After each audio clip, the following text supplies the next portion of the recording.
Hello, Sprouts. Long time no listen. Today's accounting is brought to us from UnalloyedSaintTrina. For nearly a decade, the doctor has been keeping my tumors. Oh my, that's quite creepy.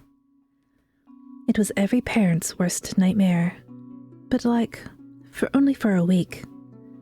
When I inspected my tumor, the first of hundreds, I couldn't quite comprehend what I was looking at. Rotating my forearm around in the shower with a passing curiosity. I wasn't scared, just perplexed. The growth had qualities I understood, qualities borrowed from things I was familiar with, but I haven't ever seen them combined and configured in such a peculiar way. It was dome-shaped like a mosquito bite, but much larger, the size of an Oreo rather than an M&M. It was the color of a day-old bruise, a wild berry sort of reddish blue, but the tone was brighter, more visceral. A ferocious violet hue that looked disturbingly alive. And perhaps most recognizably of all, there was something jutting out of the top, a glistening white pebble planted at the apex like a flag. It was a tooth. I stepped out and towed myself off, drawing the growth last, dabbing the underside on my wrist with exceptional care, concerned my new geography might pop if I pushed too hard. I molded my thumb and first finger into a delicate pincer and attempted to yank the tooth free, but the stubborn little thing refused to budge. Frustrated, I grinned into the mirror, hooking the corner of my mouth with a finger and pulling, revealing gums unevenly lined with a mixture of baby and adult teeth. For the life of me, I couldn't identify the missing tooth. The one that had fallen from my mouth while I slept with such incredible velocity that it became thoroughly lodged in my flesh when it landed. At 9 years old, it was the only explanation that made any sense. That's it, I figured. It fell from my mouth and now it stuck. The tooth was Excalibur, my body was the stone. The notion that it may have grown from the surrounding skin didn't even cross my mind. It was too outlandish. I was losing my baby teeth, and there was a tooth embedded in my arm. Simplicity dictated it came from my mouth. I showed it to my mom over breakfast that morning. Her expression was, unfortunately, anything but simple. A weak smile with shaky lips and glassy eyes, pupils dilating, spreading like an oil spill. The same expression she wore the morning after Grandma died, the second before she told me. Guess it might not be that simple, I thought. The following days felt like falling without ever hitting the ground, an anxiety tumble from one place to the next. My parents ushered me around with a terrible urgency, but they refused to explain their concerns outright. It was all so rapid and overwhelming. So, to avoid my own simmering panic, I disassociated, my psyche barricaded behind a protective dormancy. As a result, my memories of that time are a bit fragmented. I remember the mint green walls of my pediatrician's office, how close the collar was to toothpaste, which made me wonder if I should brush the tooth sprouting from my wrist. Would it be better to do it before or after my regular teeth? Because it was outside my mouth, did I need to brush it more than twice a day, or less, I wondered, but never had the nerve to ask. I remember the way my mom would whisper the word oncologist whenever she said it, the same way she'd whisper about possibly taking my Doberman for a walk, the same way Emma Watson would whisper the name Voldemort in the movies, like something bad would happen if the oncologist heard her talking about them. And I sure as shit remember the visible relief that washed over her when the oncologist called with the biopsy results. She practically collapsed onto the kitchen floor, a marionette whose strings were being systematically cut, top to bottom. In comparison, Dad stayed rigid, his sun-bleached arms crossed, his wrinkled brow furrowed, even after Mom put a hand up to the receiver, swung her head over, and relayed that magic word. Benign. I'd never heard the word before, but I liked it. I liked how it sounded, rolling it around in my head like butterscotch candy, savoring new bits of flavor with every repetition. Even more than its saccharine linguistics, though, I liked the effect it had on my mom. In the wake of my growth, she'd looked so uncomfortable, twisted into knots, every muscle tightly tangled with some length of invisible barbed wire. That word, benign, was an incantation. Better than abracadabra. One utterance and she was cured, completely untangled, freed from her painful restraints. My dad had his own incantation, though. A 2-word phrase that seemed to re-inject the discomfort into Mom, dripped by poisonous drip. I could almost see the barbed wire slithering across the floor, sharp metal clinking against tile, coiling up our frame before I could figure out how to stop it. Second opinion, he chanted. I don't remember him actually chanting, to be clear, but he was so goddamned insistent he might as well have. I don't care what that quack says. This is our son we're talking about. He said there's a 97% chance it won't come back after it's removed. How the hell can you be 97% sure of anything? It's either going to come back or it won't. There's only 0% and 100%. We need a second opinion. I cowered, slinking into the kitchen chair, compressing myself to the smallest size I could manage, minimizing the space I took up with our overstuffed mobile home. We can barely afford the medical expenses as is, my mom declared. Please, just spit it out, John. What exactly did you have in mind? Dad smirked. Glad you asked. Oh, it's definitely going to come back after it's excised 100%, no doubt in my mind, Hawthorne remarked. I struggled to keep my wrist held out as the sweaty man in the 3-piece suit and bowler tie examined it. As soon as he pushed back, the rolling stool's wheels screeching under his weight, I retracted the extremity like a switchblade. Everything about Dad's second opinion felt off. The doctor, Hawthorne, wanted to be addressed by his first name. The office was just a room inside Hawthorne's manor. No posters of the human body in cross-section. No itchy gowns of oversized exam tables. Nothing familiar. No posters of the human body in cross-section. No itchy gowns or oversized exam tables. Nothing familiar. I was sitting in a rickety wooden chair wearing my street clothes, surrounded by walls covered in a veritable cornucopia of witchy knickknacks. Butterflies pinned inside blocks of clear amber, brightly colored plants hanging in oddly shaped pots, shimmering crystals and runic symbols painted over tarot cards stapled to plasters, on and on. First of all, Hawthorne insisted on wearing those dusty, sterile medical gloves. Initially, I was relieved to see them, because it was something I'd recognized from other doctors. A touch of familiarity and a little physical separation between me and this strange man. But why the hell would he even bother to wear gloves with those long, sharp, jaundiced, ringworm-infested fingernails?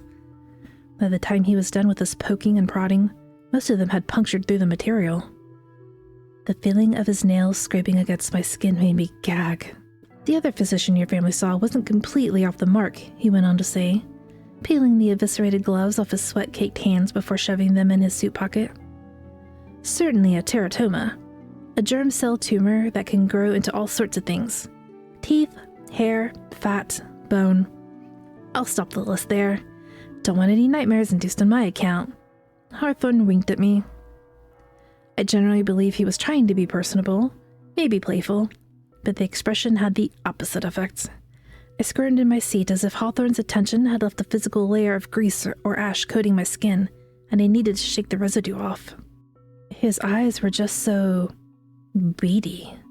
2 tiny black dots that marred the otherwise homogeneous surface of his flat, pallid face, seemingly miles away from one another. Doesn't that mean it's malignant? My mom asked, adopting a familiar hushed tone on the last word. He shook his head, blotting beads of sweat off his spacious forehead with the yolk-colored handkerchief. No, ma'am, I would say it's recurrent, not malignant. Recurrent means just that. I expect it will recur.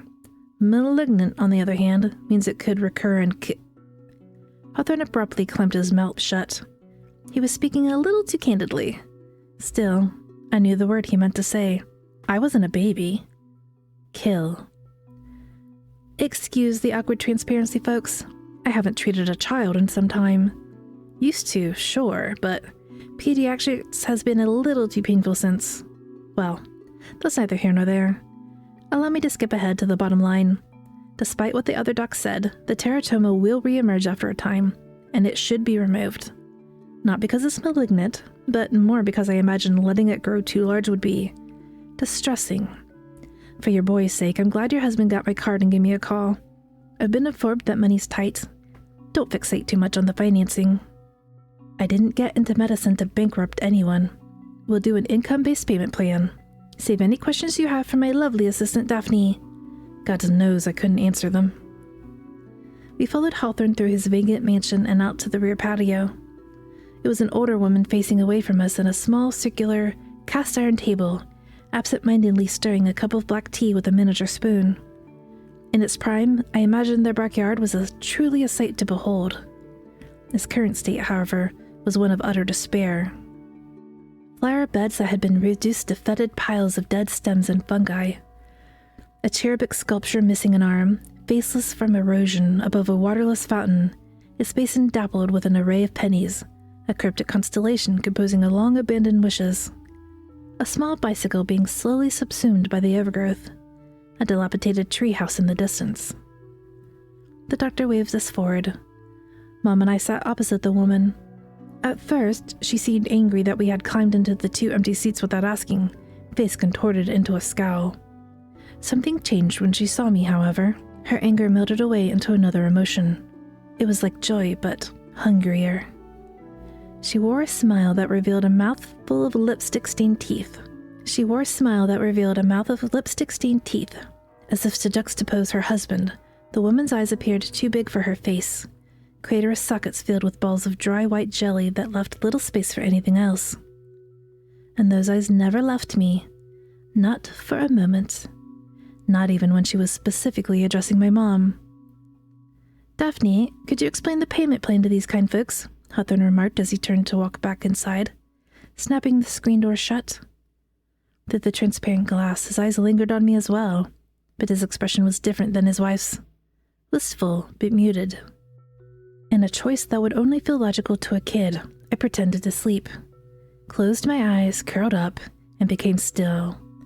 Released a few over-enunciated slurs to really sell it to. Hope that made them finally stop watching me.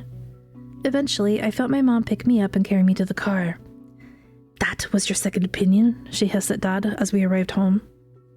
Feeling the electricity of an argument brewing in the air, I jogged to the back of our mobile home and entered my room and shut the door. I crawled under the covers and began flicking at the aberrant tooth. I hated it. And I wanted it to leave me alone. Later that week, we returned to the first doctor, the normal one, the oncologist. Under sedation's dreamy embrace, my tumor was removed. 3 weeks later, I woke up to discover another, equally sized lump had taken its place. In the end, Hawthorne was right. That one didn't have a tooth. Overall, it was smoother, more circumscribed. There were some short hairs to the outer edge, though, fine, wispy, and chestnut-colored.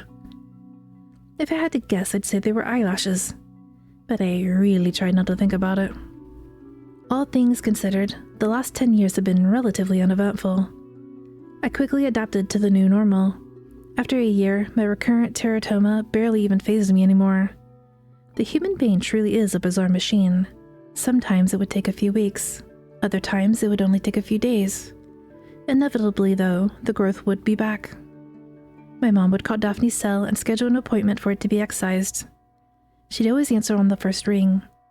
I imagined her sitting on the patio, swirling her tepid tea as she stared into the ruins of that backyard, bone in her other hand, gripped so tightly that her knuckles were turning white, just waiting for us to call. Despite being cut into over and over again, my wrist never developed a scar.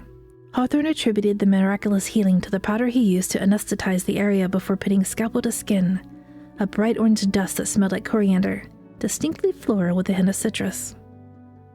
I didn't like to watch, so I'd look up and survey the aforementioned knickknacks that covered the walls, keeping my eyes busy.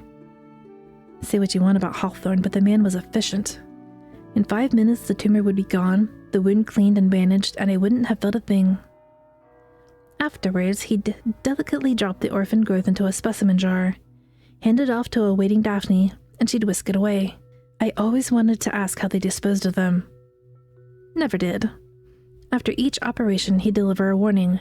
Same one every time. If it ever changes color, from purple to black, you need to come in. Don't call ahead, just get in your car and come over day or night. No pit stops, no hesitation. Fair enough. My teen years flew by. Shortly after my diagnosis, Dad got a promotion, We moved from the trailer park to a much more comfortable single-story house across town. Before long, he received another promotion, and a third, and a fourth. Our financial worries disappeared. Other than the recurrent tumor, my only other health concern was some mild blurry vision. Started my freshman year of high school. I'd have to strain my eyes at the board if I sat in the last row. It wasn't that my vision was out of focus, per se. Rather, the world looked foggy because of a faint image layered over my vision. Multiple eye exams didn't get to the bottom of the issue. Everything appeared to be in working order. The ophthalmologist suggested it might be to floaters, visual specks that can develop as you age because of loose clumps of collagen, which seemed to describe what I was experiencing. Lines and cracks and cobwebs superimposed over what was in front of me, unchanging and motionless. Once again, I adapted. Sat at the front of the class as opposed to the back. No big deal. I'm 19 now, attending a nearby community college, and living at home. I wanted to apply to Columbia, but Dad insisted otherwise. It's too far from Hawthorne. I wasn't thrilled. Didn't exactly see myself getting laid on my childhood mattress. That said, he was fronting the cost of my bachelor's degree in full. No loans required, no expectation of being paid back. I hardly had room to bellyache. Honestly, things have been going well. Remarkably, transcendingly well. Quiet wellness is a goddamn curse, however. A harbinger pretending change is to come, lulls you into a false sense of security, only to rip the rug out from under your feet with sadistic glee. Yesterday, around midnight, I woke up to use the bathroom. I flicked on the light. Unsurprisingly, there was a tumor on the underside of my wrist. I was overdue. No tooth, no eyelashes.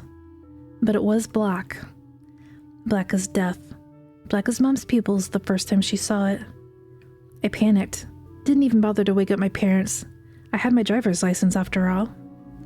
I bolted out the door, jumped in the car, and sped over to Hawthorne's mansion, following his instructions to a T. Within seconds of the front door opening, I knew I'd made a mistake.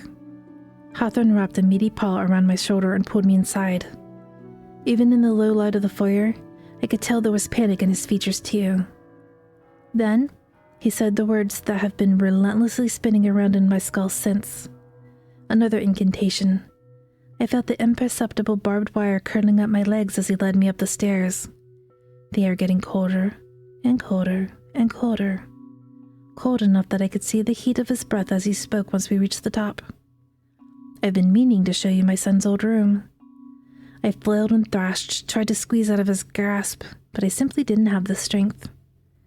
Out of the darkness, two familiar craters of white jelly materialized. Daphne unclenched her palm in front of my face and blew. Particles of sweet-smelling dust found their way into my lungs. The abyss closed in. My vision dimmed to match the black of my tumor, and I was gone. Murmurs pressed through the heavy sedation. At first, the words were incomprehensible, the syllables waterlogged, degrading and congealing together until all meaning was lost. Mid-sentence, the speech sharpened. Not my intent, Hawthorne. You're a kind, patient spirit. You wanted the boy to be safe. You wanted to minimize discomfort. It was moral, noble even. The other sounds became appreciable. The clinking of glass, urgent footfalls against hollow wood flooring, the soft snaps of some sort of keyboard in use. I'd thank you not to condescend, Daphne. Darkness retreated. My vision focused. An icy draft swept up my body. Excluding my boxers, I was naked. I'm not condescending, I'm just pointing out that we knew this was a risk ahead of time, and you still put this boy's well-being above David's.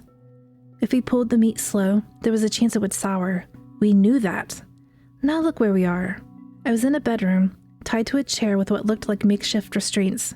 Ethernet cables drawn chaotically around my torso, rough twine around my ankles and wrists. A single hazy light bulb illuminated my surroundings. My eyes swam over peeling posters of old bands, Little League trophies, and framed photos. Daphne and Hawthorne were in some of the photos, along with a young boy I didn't recognize. He looked eerily like myself, just aged back a decade. Not identical, but the resemblance was uncanny. At a nearby desk, my captors were hard at work. Daphne was busy grinding seeds with a mortar and pestle. Hawthorne was scribbling on a notepad, muttering to himself intermittently, tapping his dirt-caked fingers against the keys of a calculator. There was an empty beaker at the center of the desk, flanked on all sides by an apothecarial assortment of ingredients. petals in slim vials, pickled meats, jars of living insects, steaming liquids in teacups. Across the room there was a bed, bulging with a silhouette concealed under a navy blue comforter. The body wasn't moving, not in a way that was recognizably human at least. The surface bubbled with something akin to carbonation. Freezer-like machines quietly growled below the bed frame. As a scream began to take form in my throat, my gaze landed on the ceiling. Specifically, the portion directly above the bed. To my horror, I knew the pattern. I'd been seeing it for years. Lines and cracks and cobwebs. I discharged an unearthly howl. They barely seemed to register the noise. "Daphne, do you mind going to the garden? We need to mix more powder for him." She reached out and slapped the back of his head. "There's no time," she bellowed. He paused for a moment, then returned to his notepad. I wailed. God, I wailed. But I knew as well as they did that there was no one within earshot of the mansion to hear me. When it felt like my vocal cords were beginning to clear, I calmed. Maybe a minute later, Hawthorne threw his pencil down like an A student done with their pop quiz. 6.5. 6.5 should provide enough expansion to harvest the remaining 20 grams we need for David's renewal before it sours completely. Probably won't be lethal either, he proclaimed. Without saying a word, Daphne filled the empty beaker with saline. Hawthorne twisted the lid off of a jar that looked like translucent, crimson-colored marbles with tiny silver crosses fixed at their core. He picked up a nearby handheld tuning rod and flicked it. 2 notes resonated from vibrating metal. The sound was painfully dissonant. He stroked one marble against the tuning rod. Eventually, the metal stilled and the marble vibrated in its stead. When he dropped it in the saline, it twirled around against the perimeter of the glass autonomously. 6.5 marbles later, their profane alchemy was evidently ready to use. For whatever it's worth, a high-pitched shriek exploded from the 7th marble when they severed it with a butcher's knife. I wish I had just closed my eyes. Daphne pulled the navy blue comforter off the silhouette as Hawthorne approached me, breaker in hand. There was a giant wooden mold underneath the bed. Something you'd use if you were trying to make a human-sized, human-shaped cookie. It was almost full. Just needed a little more at the very top. A cauldron of teeth and bone and fat and hair, chilled and fresh because of the freezer-like appliances below the bed frame. And it all come from me. Hawthorne set the beaker on the floor beside me, put a fingernail under my chin, and manually pivoted my neck so I could meet his beady gaze. "Please, know that I'm sorry," he whispered. The doctor nudged the glass directly under me. Before long, I bloomed. Tumors began cropping up all over my body. My belly, the back of my neck, the top of my foot, between my shoulder blades and so on. My skin stretched until it split. I tasted copper. Daphne pruned me with a pair of garden shears. Hawthorne just used a scalpel. My sundered flesh plopped against the inside of a nearby bucket. When they'd collected their fill, Hawthorne poured the beaker out from under me. My body cooled. Daphne poured the contents of the bucket into the mold. David was complete. They even had a little of me left over, I think. Everything began to spin.